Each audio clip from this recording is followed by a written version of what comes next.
श्री स्वामी समर्थ. धार्मिक मान्यतेनुसार ज्ञान आणि विद्येची देवी सरस्वती वसंत पंचमीच्या दिवशी प्रकट झाली म्हणून तो दिवस वसंत पंचमी म्हणून साजरा केला जातो. यंदा वसंत पंचमी ही उद्या 23 जानेवारीला आलेली आहे. वसंत पंचमीच्या दिवशी विद्या, संगीत आणि कलेची देवी माता सरस्वतीची पूजा केली जाते. माघ महिन्याच्या शुक्ल पक्षातील पंचमी तिथीला म्हणजे 5व्या दिवशी ही वसंत पंचमी साजरी केली जाते. वसंत पंचमीचा दिवस हा शुभ कार्यासाठी सर्वोत्तम मानला जातो. या दिवशी पंचांग न पाहता विवाह, गृहप्रवेश, मुंडन, नामकरण विधी केले तरी सुद्धा चालतात. देवी सरस्वती ही बुद्धी आणि ज्ञानाचा स्रोत मानली जाते. या दिवसापासून वसंत ऋतूला सुद्धा सुरुवात होते आणि खास करून विद्यार्थ्यांसाठी वसंत पंचमीचा दिवस हा अत्यंत खास मानलेला आहे. ज्योतिषांच्या मते वसंत पंचमीच्या दिवशी दोषरहित उत्कृष्ट योग तयार होतो, यामुळे हा दिवस शुभ मानला जातो. या दिवशी लग्न करणाऱ्या जोड्या 7 जन्म एकत्र राहतात अशी सुद्धा मान्यता आहे. शास्त्रानुसार या तिथीला शुभ कार्यासाठी पंचांग पाहण्याची सुद्धा गरज नसते आणि वसंत पंचमीच्या दिवशी आपल्याला पूजा जी आहे तर ती सुद्धा करायची आहे. यासाठी आपल्याला काय करायचं आहे तर एका पाटावरती वस्त्र अंतरायचं आहे, दिवा लावायचा आहे, त्यानंतर गणेशाची पूजा करायची आहे. म्हणजे गणपती बाप्पांची आपल्याला त्या पाटावरती एका बाजूला पूजा करायची आहे. गणपतीची जर मूर्ती असेल तर त्या मूर्तीची किंवा फोटोची किंवा आपण गणपती म्हणून सुपारीची सुद्धा पूजा करू शकतो. यानंतर सरस्वतीची मूर्ती असेल किंवा फोटो असेल तर त्याची सुद्धा पूजा करायची आहे. सरस्वती देवीला पिवळे वस्त्र, पिवळी फुले, पिवळ्या अक्षता, पिवळी मिठाई आवर्जून अर्पण करायची आहे. त्याचप्रमाणे माता सरस्वती चालीसा आपल्याला पठण करायचं आहे आणि पूजा झाल्यावर आपल्याला आरती करायची आहे, नैवेद्य दाखवायचा आहे. तांदळाची केशर घालून खीर आपण अवश्य नैवेद्यामध्ये या दिवशी करावी, कारण तांदूळ हे चंद्र आणि केशर हे गुरुला समर्पित आहे आणि आपण जर या नैवेद्याचे ग्रहण केले किंवा हा जो नैवेद्य आहे तर हा आपण प्रसाद स्वरूप इतरांना जर वाटला तर यामुळे आपल्याला जीवनामध्ये आनंद मिळतो. त्याचप्रमाणे आपली विद्या जी आहे तर त्यामध्ये सुद्धा वाढ होते, आपल्या ज्ञानामध्ये वाढ होते. त्याचप्रमाणे या दिवशी धार्मिक पुस्तके, शालोपयोगी वस्तू किंवा पुस्तके सुद्धा आपण दान करू शकतो.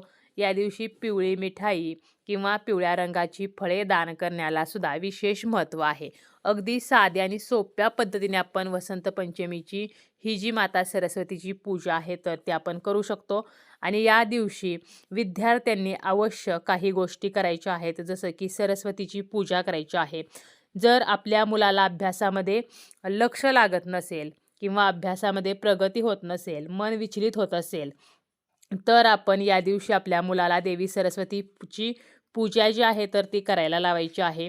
मुलाच्या हातून माता सरस्वतीला पिवळी फुले, फळे, पिवळे तांदूळ अर्पण करायचे आहेत. यामुळे देवी प्रसन्न होते आणि मुलाच्या मानसिक विकासासाठी आशीर्वाद देत असते.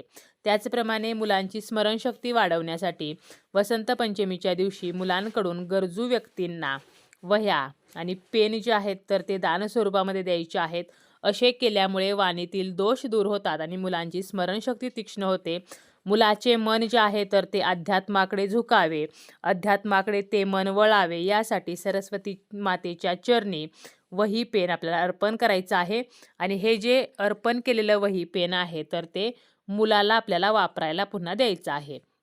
अभ्यासामध्ये जर अडथळे निर्माण होत असतील तर अवश्य या दिवशी माता सरस्वतीला पांढरे चंदन अर्पण करावे आणि यानंतर आपल्याला काय होणार आहे तर अभ्यासामध्ये यश मिळणार आहे. त्यामुळे माता सरस्वतीला पांढरे चंदन अर्पण करायचं आहे आणि माता सरस्वतीचा जो मंत्र आहे तर तो मंत्रसुद्धा म्हणायचा आहे. ध्येयावरती लक्ष केंद्रित करण्यासाठी एकाग्रतेने आपली मुले अभ्यास करावीत, तर यासाठी माता सरस्वतीचं जे चित्र आहे तर ते अभ्यासाच्या खोलीमध्ये किंवा अभ्यासाचं जे टेबल आहे तर त्या ठिकाणी ठेवायचं आहे. यामुळे मुलांची अभ्यासामध्ये गोडी वाढते आणि मुलांचं लक्ष जे आहे तर ते सुद्धा केंद्रित होत असते. मुलांची प्रगती व्हावी किंवा जर मुलांना बोलण्यामध्ये अडचण येत असेल, परीक्षेमध्ये लिहिता येत नसेल, तर या दिवशी चांदीची तार घ्यायची आहे किंवा आपलं जे बोट आहे तर ते मधामध्ये बुडवायचं आहे. चांदीची तार किंवा बोट मधामध्ये बुडवायचं आणि त्यानंतर मुलाच्या जिभेवरती आपल्याला त्या मधाच्या साहाय्याने एम हे अक्षर जे आहे तर ते लिहायचं आहे. अत्यंत प्रभावी असा उपाय आहे. यामुळे मुलांची प्रगती होत असते. तसेच वसंत पंचमीच्या दिवशी काही गोष्टी या आवर्जून घरी आणायच्या आहेत. जसं की सरस्वतीचा फोटो नसेल किंवा मूर्ती नसेल तर ती आपण आणू शकतो आणि घराच्या ईशान्य कोपऱ्यामध्ये ठेवू शकतो. धार्मिक ग्रंथ किंवा धार्मिक पुस्तके आणू शकतो. तसेच मोरपंख म्हणजे मोरपीस जे आहे तर ते सुद्धा घरामध्ये आणू शकतो आणि शिक्षणाचं जे साहित्य आहे म्हणजे पुस्तक असेल तर त्यामध्ये ठेवू शकतो किंवा मुलांच्या अभ्यासाच्या खोलीमध्ये ते लावू शकतो. आपल्या देवघरामध्ये सुद्धा आपण मोरपीस ठेवू शकतो.